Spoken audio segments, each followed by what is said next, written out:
One thing was certain, that the white kitten had nothing to do with it. It was the black kitten's fault entirely. Francine Hart looked up to see a man holding a children's book, an illustrated version of Through the Looking Glass. His reading of the one line had been stilted and stumbling. "It's done. I read what she wanted," said the man. "This book was my wife's. I need to give it back." The "was" struck a note with Francine. A smidgen of sympathy bubbled up from within, making the man seem less derelict than in her first impression. "Yes, I can help you with that," she said, taking the hard cover and entering its code into her computer. "It's a lovely book. I'm surprised I don't remember seeing it before." "Well," said the man, "she had it a long time. It was a great comfort to her, especially when we lost our children." Francine stopped typing and gazed up at the man. "I'm so sorry," she said. "I can't imagine how terrible that must have been." The man stood silent, a strange flicker of emotion rippling over his face. "I put it right," he said. "They're all together now." No results appeared, so Francine once again entered the code. It came up empty. She then noticed the name on the inside cover. "Excuse me, sir," she said, "but I don't believe the book came from our library. It has Aurora Public Library stamped on the inside cover page." The man seemed jarred by this information. "We met at that library," he said. "She brought the book with her when she came to live with me." Francine pursed her lips, growing more perplexed by the man's story. "But not this library," she said. "I don't even know where the Aurora Public Library is located." "Illinois," he said. "I brought her from Illinois.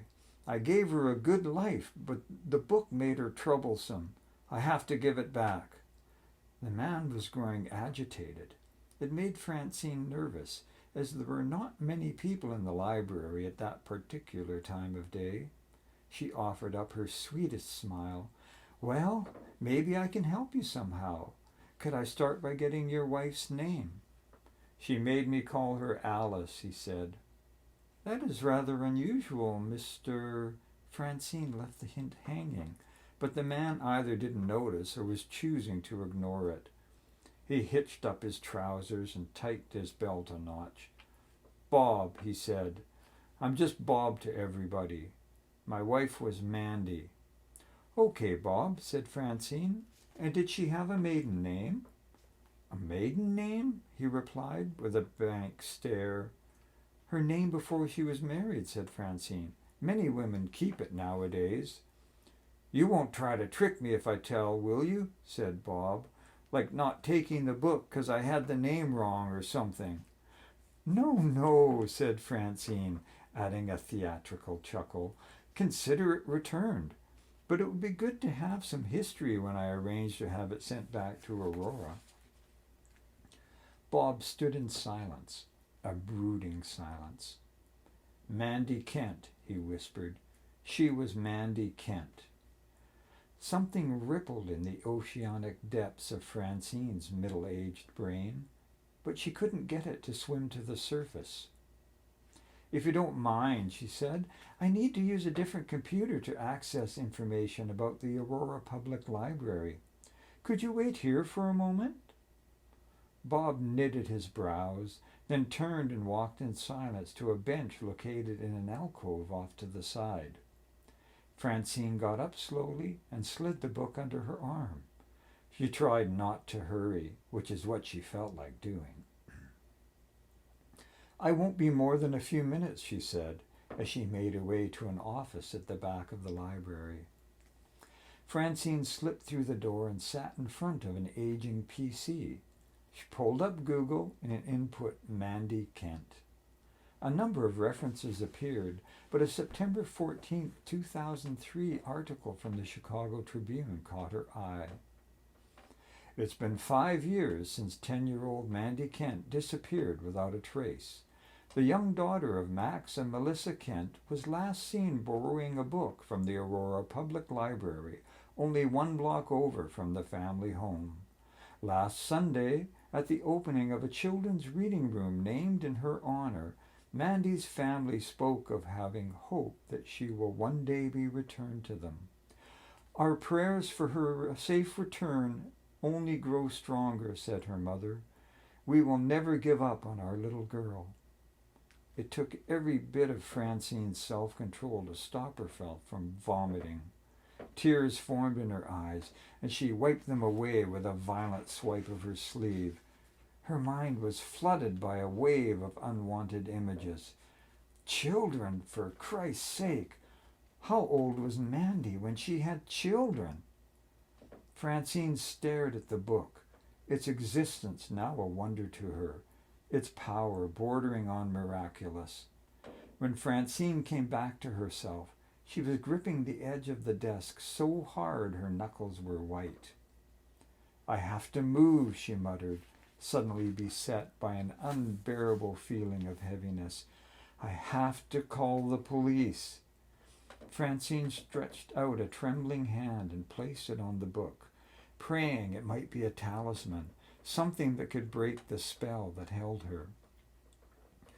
The movement of her hand gave her momentum, a rhythm that activated the rest of her frame. She wriggled forward and came to her feet. She reverently picked up the book and leafed through the first few pages. To her surprise, a scrawled note was penciled into the margin. Francine turned the book so she could decipher the blocky handwriting. Mandy is okay. Alice will look after her. A couple of pages later was another one. I am safe in here. Francine flipped through the entire book, her eyes blurring with tears. Near the end, written in large letters, was a last entry. I am Mandy Kent. Bob never ever got me. Don't be afraid of Bob. Bob can only hurt babies. The babies are under the apple tree. Bob watched the librarian all the way to the door through which she had disappeared. It's a rabbit hole, he thought to himself. The book will come out the other side and I'll have to take it home with me. He shuddered at the thought. Alice had made it clear what would happen if he didn't return it. Bob was terrified of being haunted by her for the rest of his life.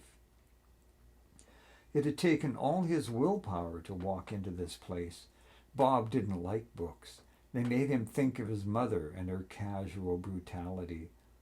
The books she read to Bob had made him fear the burning fires of hell, made him everywhere see lost and suffering souls screaming in a sin-stoked inferno. He had killed his mother when he was 17 and stuffed her body in a culvert. Bob got up and walked back into the reception area. The library lady was taking too long, and his head was starting to bang in the bad way it did when his mama had hurt him all those years ago. He knew only one way to make it stop. He started walking towards the rabbit hole. Francine reached for the phone. The charging stand was empty.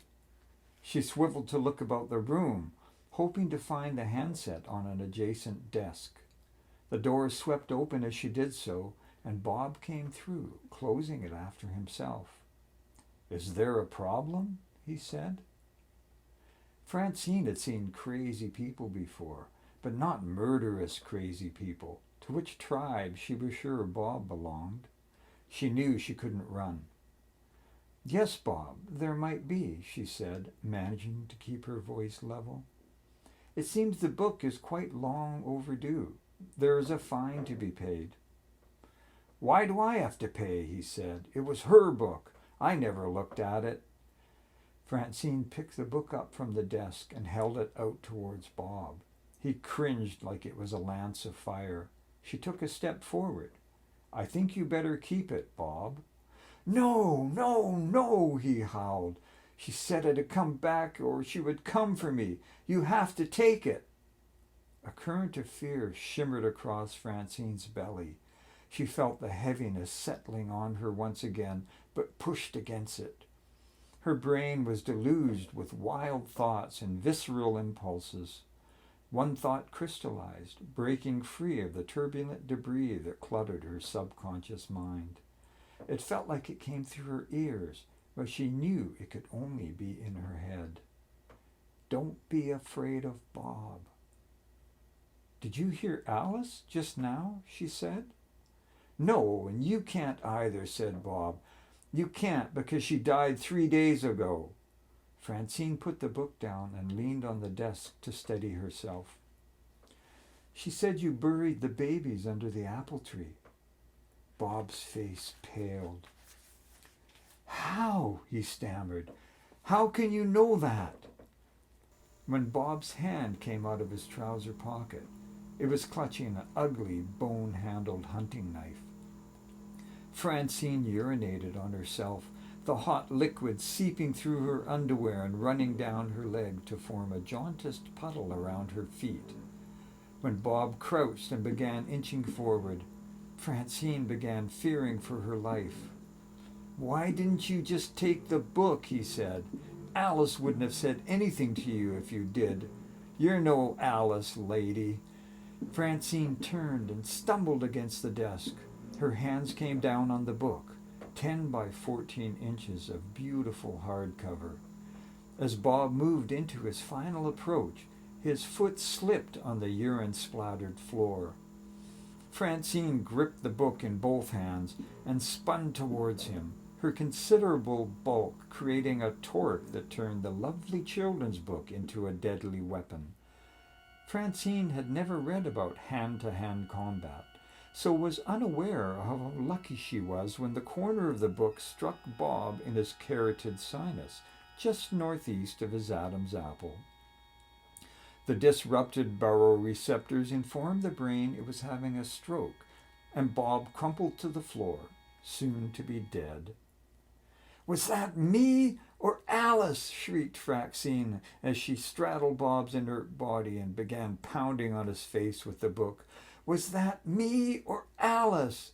She was still pounding with the tattered remains of Through the Looking Glass when the only other person in the library came through the door. 87-year-old Mrs. Adelaide Snipes, lifelong library card holder, had never in all her days come upon such a terrifying scene. In the weeks to follow, even when it became clear that Francine Hart was a hero and not a crazed lunatic, Mrs. Snipes could no longer bring herself to come to the library. The story of Mandy Kent unfolded in the local media. The remains of 3 infants and one 29-year-old female were found buried under an apple tree on rural property belonging to Robert Martin Gravely, local handyman, now deceased. An underground bunker and evidence of prolonged incarceration was found under the garage. Mrs. Snipes died 3 weeks later, fretting away the last portion of her life, trying to unravel the cryptic question put to her by Francine Hart.